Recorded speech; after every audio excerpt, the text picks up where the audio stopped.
All right, today we're going to take a look at chapter 17, section 1, which is about the Renaissance. And what we're really going to look at first off is how the Renaissance has strong Italian origins. One of the things that I would say that was a part of my childhood that it always helps me relate to the Renaissance were the Teenage Mutant Ninja Turtles. Now, when you think about them, you got Leonardo, you have Michelangelo, you have Raphael, and you have Donatello.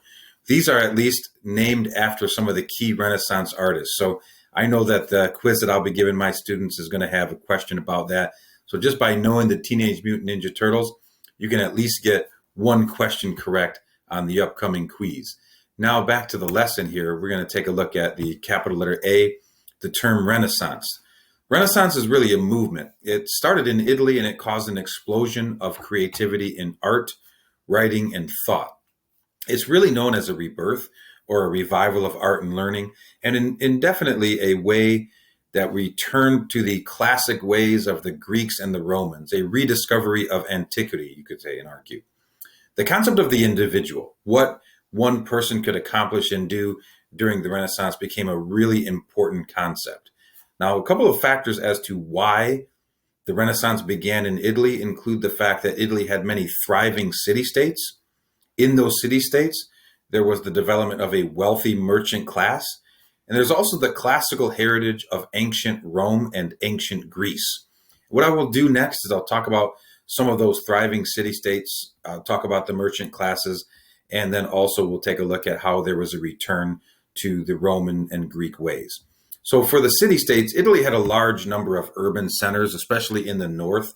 They became natural areas of exchange in both thoughts and intellect, and that's basically cultural diffusion. The second key idea is that in the 1300s, the bubonic plague actually killed up to 60% of the entire population in these cities. This had a very big effect on the economics of the region. There were actually fewer laborers available, which meant that there was an increase in the overall wages. And then merchants began to also pursue opportunities outside of the general work, like art. Because more people were making more money, it meant that people could then start buying items that weren't necessities, like art or fine music or foods and wines, jewelry, things of that nature began to become more popular. With capital letter C, we're going to talk about how merchants in general lived, and also a key look at the Medici family. The Medici family is an example of an early class of wealthy merchants that became popular in Italy. Now, point number one says that wealthy merchant classes started to develop in almost all of the Italian city-states, including places like Milan and Florence. These cities were pretty small, but a high percentage of citizens got involved in political life and leadership. Now, merchants, okay, these are people who buy and sell things. They didn't inherit their social rank. Just because their parents might be merchants and were successful, it didn't mean that they were going to be successful. So they had to earn their rank based on individual work and accomplish.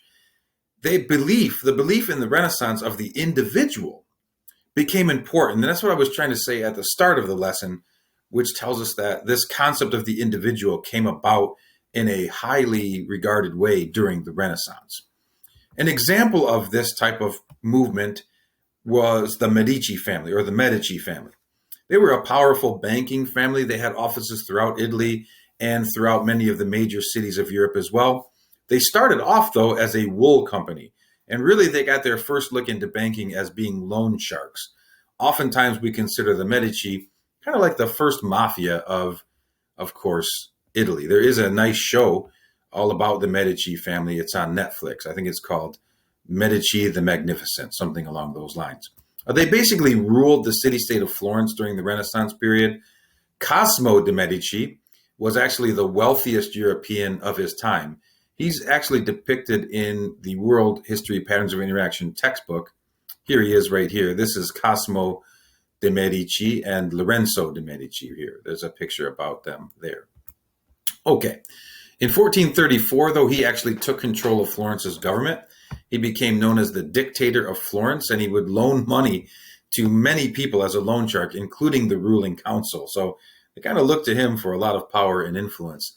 He died in 1464, and one of the next key Medici leaders was Lorenzo de' Medici. He was the grandson of Cosimo.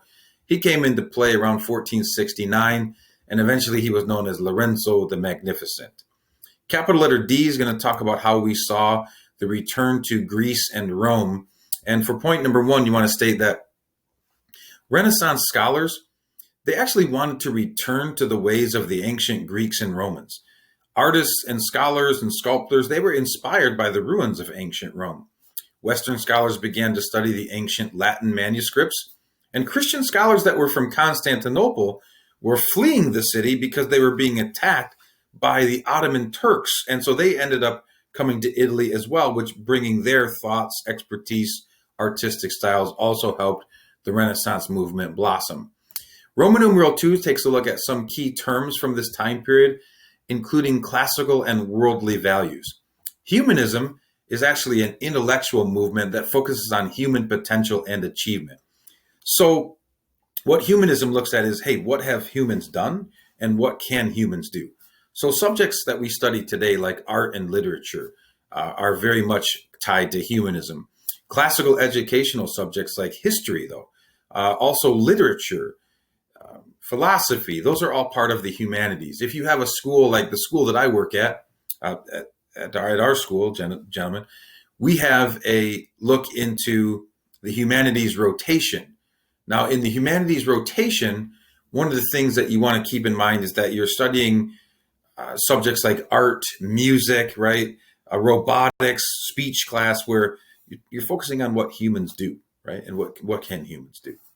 Now, in the Renaissance time period, there's also this concept called secular or secularism. Now, that word means worldly rather than spiritual, and it's actually concerned with the here and the now.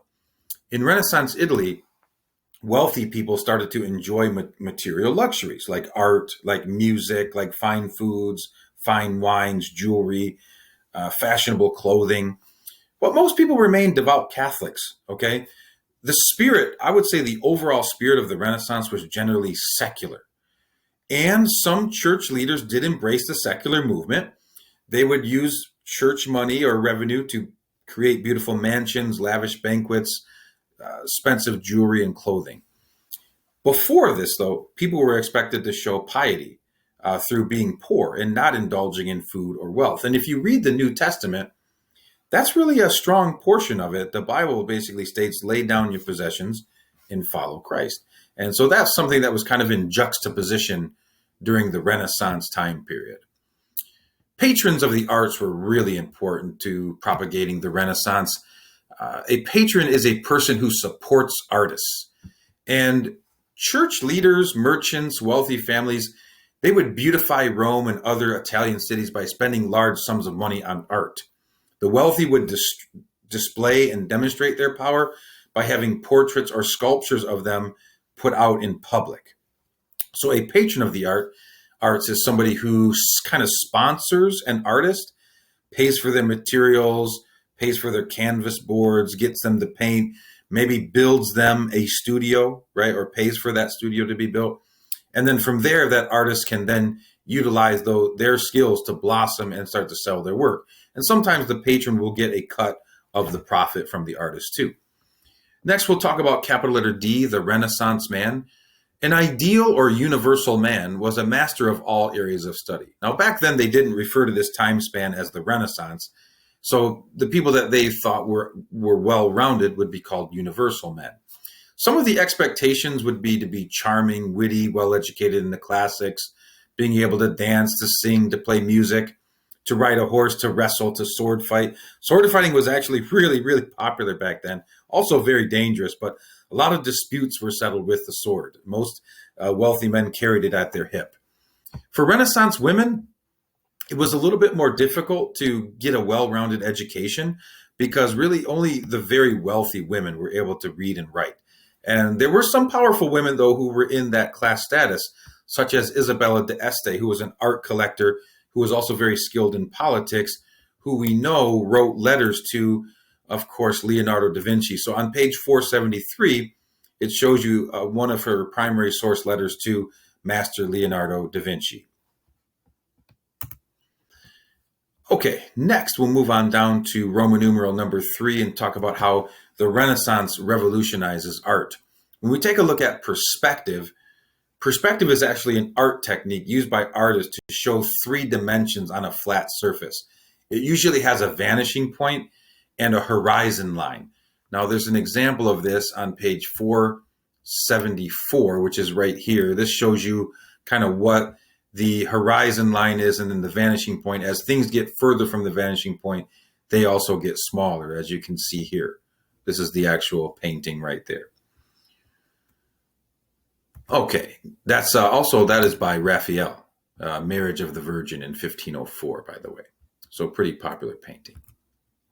Okay, realistic painting and sculpture. Painters began to paint prominent citizens in portraits. They also began to sculpt them in stone.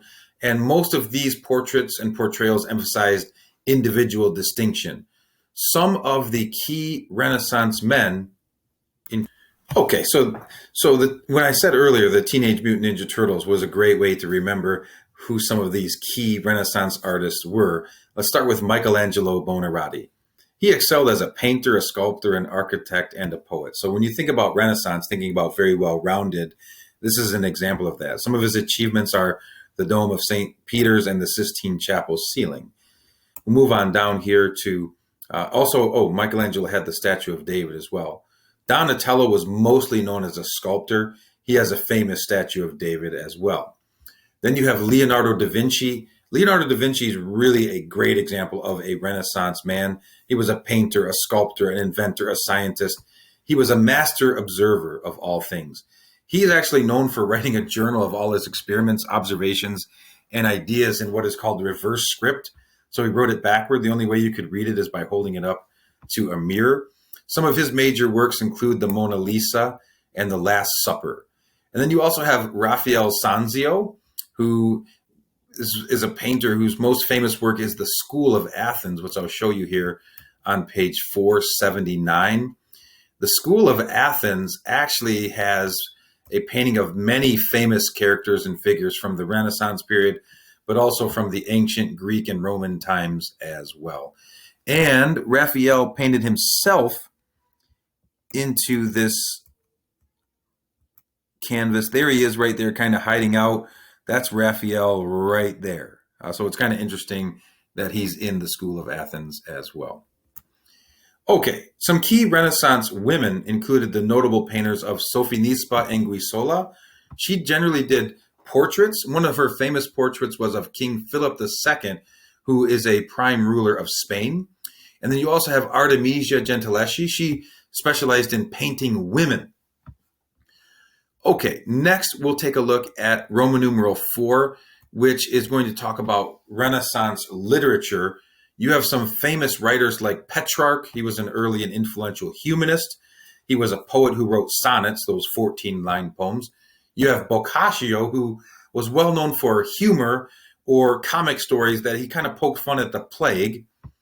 Niccolo Machiavelli. A little bit more we'll talk about him and his historical elements there. He wrote a book called The Prince in 1513, which was known as a political guidebook.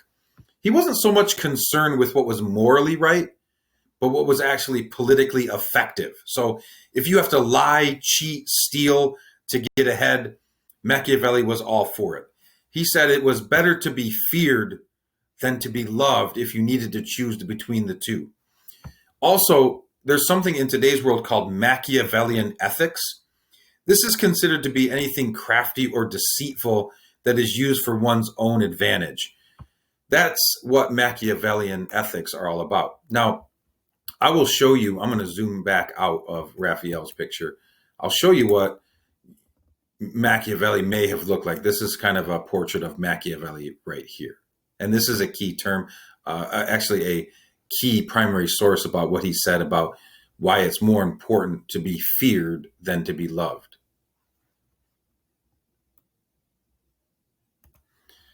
Okay, female writers. You have a couple that are mentioned in the book. Vittoria Colonna, though, is known as a famous poet. There's some of her work specialized in page 477. You can see that the vast majority of these folks that I'm highlighting in the lesson are from the late 1400s, early 1500s. Also in your textbook on pages 478 and 479, which are right here, you can see some of the classical Renaissance works that you can definitely envision some of these ideologies that we're taking a look at here, of course, in the Renaissance section. Thank you.